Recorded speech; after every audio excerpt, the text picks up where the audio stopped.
बिस्मिल्लाहिर्रहमानिर्रहीम अस्सलाम वालेकुम, welcome back to our channel Inspirant. तो बेसिकली आज की इस वीडियो को हम डिस्कस करने जा रहे हैं एग्जांपल 14.2 के बारे में।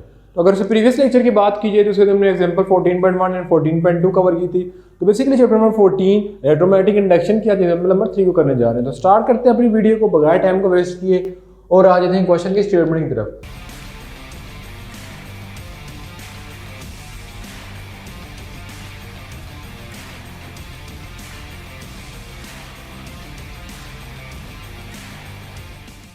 तो बेसिकली अगर क्वेश्चन की स्टेटमेंट में गौर किया जिसने लिखा हुआ है कि लूप ऑफ रेजिस्टेंस, यानी एक लूप है जिसकी रेजिस्टेंस कितनी है 0.1 ओम, इस place in magnetic field of 0.2 Tesla. तो यहाँ पे मिस्टेक है, जो हमारा मैग्नेटिक फील्ड गिवन है वो कितने गिवन है 2 Tesla. If a conductor of length 0.2, तो बेसिकली हमारे पास रेजिस्टेंस गिवन है 0.1, उसके बाद मैग्नेटिक फील्ड गिवन है 2 टेस्ला एंड लेंथ हमारे पास गिवन है 0.2 मीटर। उसके बाद विद द वेलोसिटी हमारे पास गिवन है 0.2 मीटर पर सेकंड। हमने फाइंड करना है मोशन ईएमएफ। तो क्या क्या चीजें हमारे पास गिवन है, रेजिस्टेंस गिवन है जो कि 0.1 ओम, उसके बाद हमारे पास गिवन है मैग्नेटिक फील्ड जो कि इतनी हमारे पास 2 टेस्ला। अब मैंने आपको पहले बताया था कि मैग्नेटिक फील्ड के 2 यूनिट होते हैं, एक टेस्ला और एक वेबर पर मीटर, और तीसरा होता है गॉस। ठीक है, उसके बाद लेंथ गिवन है, लेंथ ऑफ कंडक्टर वो कितनी है 0.2 मीटर। और उसके बाद अगर हम आ जाए फाइंड पे, तो टू फाइंड पे आए तो सबसे पहले पार्ट में देखते हैं कि हमने फाइंड क्या करना है। तो बेसिकली उसके बाद वेलोसिटी भी गिवन है, वेलोसिटी कितनी है 0.2 मीटर पर सेकंड। ठीक है, तो किसी चीज के बारे में लेट्स सपोज मेंशन ना होता 0.2 मीटर पर सेकंड होता तो आपको इसका यूनिट पता चल जाएगी कि हमें क्या चीज गिवन है। तो बेसिकली हमने फाइंड क्या करना है। ठीक है, तो टू फाइंड। ठीक है, तो बेसिकली हम क्वेश्चन की स्टेटमेंट में देखें तो लिखा हुआ है कि मोशनल ईएमएफ फाइंड करनी है। तो जो पहला पार्ट है वो क्या फाइंड करना है, मोशनल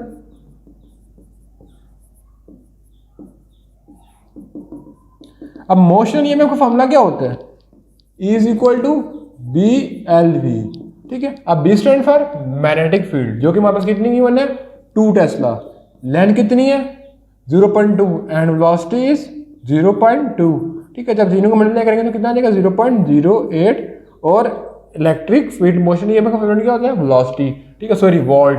तो बेसिकली हमने ईएमएफ को रिलेट कर ली जो कितनी है 0.08 वोल्ट। उसके बाद जो नेक्स्ट चीज है वो खुद देख लेते हैं कि हमने क्या फाइंड करना है। तो बेसिकली बी पार्ट में गौर करें तो उसमें लिखा हुआ है कि the current through a loop. Next चीज में क्या फाइंड करनी है, करंट। बी पार्ट में क्या फाइंड करना है, करंट। तो बेसिकली हमने करंट को फाइंड करना है तो ओम लॉ को यूज कर लेते हैं। ठीक है, ओम लॉ क्या कहता है कि I is equal to IR, so I is equal to E divided by R। E हमारे पास कितना था 0.08 डिवाइडेड बाई 0.1। ठीक है, जब दोनों को डिवाइड करेंगे तो हमारे पास करंट आ जाएगा। तो जब 0.08 को डिवाइड करेंगे 0.1 से तो हमारे पास कितना आ जाएगा 0.8 एम्पियर। ठीक है, तो करंट कितना आ जाएगा 0.8 एम्पियर। ठीक है, उसके बाद बी पार्ट फाइंड करने के बाद देखते हैं कि नेक्स्ट क्या चीज फाइंड करनी है। तो बेसिकली अगर सी पार्ट में देखा जाए तो लिखा हुआ है कि इलेक्ट्रिक पावर जनरेटेड। ठीक है, यानी इलेक्ट्रिकल पावर क्या जनरेट हो रही है। ठीक है, तो बेसिकली इलेक्ट्रिकल पावर जनरेटेड हमने पावर के 4-5 फॉर्मूले पढ़े थे। एक पढ़ा था P is equal to I square R. ठीक है, ये भी पढ़ा था। P is equal to V square divided by R, ये भी पढ़ा था। और P is equal to I V, ये भी पढ़ा था। अब हमारे पास रजिस्टर भी है, वोल्टेज भी है और करंट भी है। अब ज़हन में क्वेश्चन आता है कि हम कौन सा फॉर्मूला यूज करेंगे, क्योंकि हमने फाइंड करनी है इलेक्ट्रिकल पावर। तो बेसिकली जहन में जो क्वेश्चन आता है कि हम कौन सा फॉर्मूला यूज कर सकते हैं। ठीक है, अब इन तीनों में से एक फॉर्मूला एक और था कि P is equal to F dot B. ठीक है, अब जहन में क्वेश्चन आता है कि अब इन तीनों फॉर्मूले में अंदर से हम कौन सा फॉर्मूला यूज करेंगे। तो बेसिकली एक ऐसा फॉर्मूला यूज करेंगे जिसके अंदर इलेक्ट्रिक पावर में क्या होता है करंट और वोल्टेज दोनों आ रहे हो। तो वो कौन सा था कि P is equal to I V. As we know, हमें करंट की वैल्यू पता है, करंट की वैल्यू का रिलेट किया 0.8 और वोल्टेज का रिलेट किया था 0.08। इन दोनों को मल्टीप्लाई करेंगे तो हमारे पास पावर आ जाएगी। जब 0.8 को 0.08 से मल्टीप्लाई करेंगे तो कितना आ जाएगा 0.084 वॉट। ठीक है, हैज वी नो के unit of power is what. ठीक है, तो बेसिकली हमने फाइंड कर ली है पावर। ठीक है, उसके बाद हम सी पार्ट की तरफ आते हैं।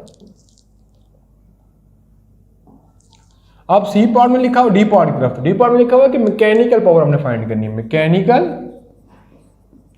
पावर। ठीक है। अब इलेक्ट्रिकल पावर में करंट और वोल्टेज और रेजिस्टर यूज हो सकते हैं, यानी इन तीनों में से कोई भी हम यूज कर सकते हैं, ठीक है, क्योंकि वोल्टेज, रेजिस्टर, कैपेसिटर सारे इलेक्ट्रिकल कंपोनेंट में यूज होते हैं। लेकिन सी पार्ट था, उसके हमने क्या फाइंड किया था कि इलेक्ट्रिकल पावर कितनी जनरेट हो रही है। तो हैज वी नो इलेक्ट्रिकल में रेजिस्टर भी आता है, कैपेसिटर भी आता है, करंट भी आता है, वोल्टेज भी आती है और रेजिस्टर भी आते हैं। तो इन तीनों में से कोई भी फॉर्मूला यूज कर सकते हैं, हम जो है पावर को रिलेट कर सकते थे। लेकिन मैकेनिकल में करंट यूज नहीं होता। मैकेनिकल क्या होता है कि लेट्स सपोज मेरे पास ये स्क्रीन है, इसको मैं मूवमेंट करके एक जगह से दूसरी जगह लेके जाता हूँ, ठीक है, या मैं जो है ये पेन है, अब पेन की मूवमेंट करा रहा हूँ या मोटर रोटेट करिए, ठीक है, बगैर इलेक्ट्रिसिटी के, तो उसको कहते हैं कि इसमें मैकेनिक्स, ठीक है, वो आ जाएगा, ठीक है। जैसे गाड़ी काम करती है बगैर इलेक्ट्रिसिटी के, तो वो मैकेनिक्स में आ जाती है, ठीक है। अब मैकेनिकल पावर के लिए क्या फॉर्मूला हो जाएगा, तो मैकेनिकल के लिए फॉर्मूला हो जाएगा कि power is equal to F dot V, ठीक है। अब यहाँ पे जो v का मतलब है वोल्टेज नहीं है, फोर्स इनटू वेलोसिटी, ठीक है, क्योंकि जब हम किसी चीज को मूव करते हैं, लेट्स सपोज मेरे पास ये स्क्रीन है, इस स्क्रीन को मैं मूव करूंगा तो मैं इसमें फोर्स भी लगाऊंगा, जब फोर्स लगाऊंगा तो उसकी कोई ना कोई वेलोसिटी कवर होगी। तो मैकेनिक्स के लिए जब भी पावर कैलकुलेट करनी हो तो एफ वी आ जाएगा, और जब इलेक्ट्रिकली कैलकुलेट करनी हो तो इन तीनों में से कोई भी फॉर्मूला हम यूज कर सकते हैं, ठीक है। ये चीज आई होप सो क्या आपको समझ आ गई होगी। तो बेसिकली अगर हम देखें तो फोर्स एंड वेलोसिटी, तो बेसिकली हमारे पास फोर्स तो कैलकुलेट ही नहीं की हमने, क्योंकि वेलोसिटी तो हमारे पास क्वेश्चन में गिवन थी। तो फोर्स पहले कैलकुलेट कर लेते हैं, ठीक है। तो फोर्स कैलकुलेट करने का फॉर्मूला क्या होता है, F is equal to I L B, ठीक है। तो फोर्स कैलकुलेट करने का फॉर्मूला क्या होता है कि F is equal to I L B. इस फॉर्मूले में हम वैल्यू पुट कर लेते हैं, ठीक है। तो अगर इस फॉर्मूले को इस वैल्यू में रिप्रेजेंट करें तो P is equal to F की जगह क्या आ जाएगा, आई एल बी वी, ठीक है, पावर इक्वल हो जाएगी। तो अगर हम देखेंगे तो करंट कितना आया था 0.8, लेंथ कितनी थी 0.2, मैग्नेटिक फील्ड कितना था 2 टेस्ला, एंड स्पीड कितनी थी वो भी 0.2 थी, ठीक है। तो बेसिकली इन तीनों को मल्टीप्लाई करें तो 0.2, 2 और 2 मल्टीप्लाई करेंगे तो 0.8 हो जाएगा। तो 0.8 इंटू 0.8, ठीक है। तो 0.8 को 0.8 से मल्टीप्लाई करेंगे तो हमारे पास कितना आंसर आ जाएगा 0.064, ठीक है, 0.064 वाट, ठीक है। तो बेसिकली ये मैकेनिकल पावर आई है और ये जो पीछे में निकाली थी ये इलेक्ट्रिकल पावर थी। तो बेसिकली ये थी एग्जाम्पल 14.3। इसके बाद हम मूव करते हैं एग्जाम्पल 14.4 की तरफ, ठीक है। तो बेसिकली एग्जाम्पल 14.4 को देखेंगे सबसे पहले हम देखते हैं कि हमारे पास क्या क्या चीज़ गिवन है। तो अगर क्वेश्चन पर फोकस किया जाए तो हमारे पास लिखा हुआ है कि एसी मोटर इंटरनल रेजिस्टेंस, एक मोटर है जिसकी इंटरनल रेजिस्टेंस कितनी है 4 ओहम, ठीक है। आप इंटरनल रेजिस्टेंस किसको बोलते हैं कि जो हमारे पास बैटरी लगी होती है, अब बैटरी के अंदर जो बिल्ट इन रेजिस्टेंस होती है उसको बोलते हैं इंटरनल रेजिस्टेंस। अब पोटेंशियल डिफरेंस और ईएमएफ की बात करें तो पोटेंशियल डिफरेंस के अंदर इंटरनल रेजिस्टेंस नहीं होती, लेकिन ईएमएफ के अंदर इंटरनल रेजिस्टेंस प्रेजेंट होती है, ठीक है। When the power of 50 hertz, तो फ्रीक्वेंसी हमारे पास गिवन है कितनी है 50 हर्ट्ज की पावर है, ठीक है, सॉरी 50 हर्ट्ज की फ्रीक्वेंसी है। ऑफ अ पीक वोल्टेज, हमारे पास पीक वोल्टेज गिवन है 120 एंड पीक करंट गिवन है, ठीक है। तो अगर गिवन डेटा की बात करें तो लिखा होता है कि एसी मोटर है इंटरनल रेजिस्टेंस, तो एक एसी मोटर है जिसकी इंटरनल रेजिस्टेंस,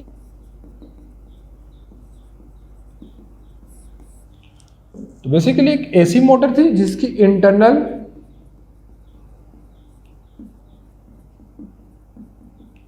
रेजिस्टेंस, जिसको हम स्मॉल आर से रिप्रेजेंट करते हैं, वो कितनी थी 4 ओहम, ठीक है।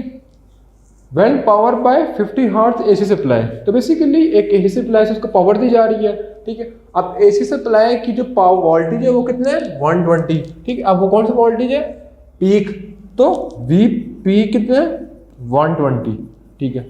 तो जो एसी सोर्स होता है, एसी सोर्स हमारे पास कुछ इस तरह होता है, तो उसके अंदर दो चीजें होती हैं, एक वोल्टेज और दूसरी फ्रीक्वेंसी। तो फ्रीक्वेंसी हमारे पास मेंशन है, फ्रीक्वेंसी कितनी है इसकी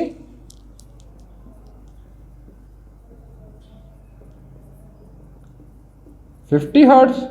उसके बाद अगर फर्दर गौर करें तो हमारे पास क्या लिखा हुआ है कि करंट भी हमारे पास मेंशन है कि आई पी करंट कितने 5 एम्पेयर, ठीक है। तो बेसिकली ये चीज थी जो हमारे पास गिवन थी। अब हमने फाइंड करें, इसको फाइंड कर लेते हैं। तो पहले पार्ट में क्या फाइंड करना है कि what is a peak back EMF, हमने ईएमएफ कैलकुलेट करना है बैक ईएमएफ, ठीक है।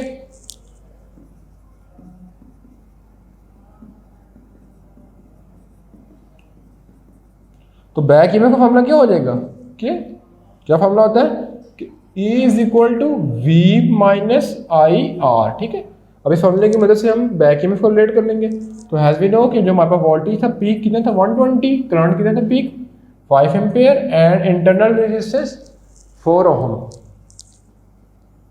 तो ये कितना आ जाएगा 120 माइनस 120, टोटल कितना बचेगा 100 वोल्ट। ठीक है, तो बैक ईएमएफ हमारे पास कितनी आ गई 100 वोल्ट। तो ये पार्ट हमने कैलकुलेट कर लिया। उसके बाद हम मूव करते हैं नेक्स्ट पार्ट की तरफ। तो बी पार्ट की तरफ गौर करें तो हमसे लिखा हुआ कि what is the peak power delivered to a motor by AC. हमने कैलकुलेट करनी है पावर। ठीक है, पीक पावर।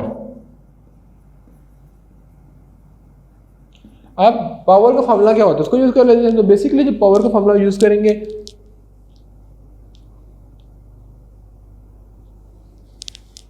अब हम सप्लाई की बात करें ऐसी, तो एसी सप्लाई में क्या होता है करंट और वोल्टेज दोनों होते हैं। तो जो फॉर्मूला यूज करेंगे आई इंटू वी। ठीक है, तो आई इंटू वी यूज कर लेंगे। तो हमारे पास ऐसे कि करंट कितना है हमारे पास 5 एम्पेयर और वोल्टेज कितना है 120। हम पीक पावर कैलकुलेट करेंगे तो पीक करंट और पीक वोल्टेज आएगा। ठीक है, तो जो हमने ये वोल्टेज कैलकुलेट किया था ईएमएफ का वो किसका था, वो हमारे पास था बेसिकली बैक ईएमएफ। ठीक है, तो हमें बोला जा रहा है कि पीक ईएमएफ कैलकुलेट करो, पीक पावर कैलकुलेट करो, तो peak current into peak voltage आ जाएगा। जब दोनों को मल्टीप्लाई करेंगे तो कितना आ जाएगा 600 वॉट। ठीक है, तो इसकी पावर कितनी आ जाएगी 600 वॉट। उसके बाद नेक्स्ट जो चीज़ है what is the peak rate of energy.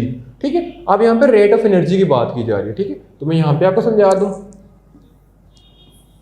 ठीक है, अब पीक रेट ऑफ एनर्जी। ठीक है, अब रेट ऑफ एनर्जी का मतलब क्या होता है, पीक रेट ऑफ एनर्जी, ये चीज समझने वाली है। ठीक है, अब रेट ऑफ एनर्जी का मतलब क्या हो जाएगा कि एनर्जी डिवाइडेड बाय टी हमने फाइंड करना है। ठीक है, एनर्जी को मैं इसे लिख देता हूँ कैपिटल ई से, एनर्जी डिवाइडेड बाय टी। ठीक है, ये हमने फाइंड करनी है। ठीक है, तो as we know power is equal to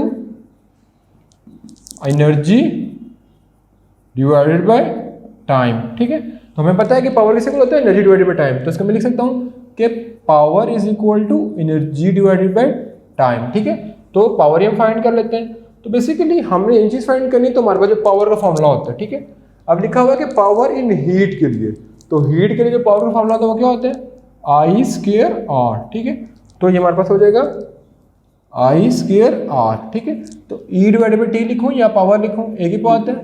तो आई स्क्वायर हमारे पास कितना था, आई करंट कितना था 5 एम्पेयर, उसका स्क्वायर, और आर कितना था हमारे पास 4 ओम। ठीक है, तो ये आ जाएगा 25 इंटू 4।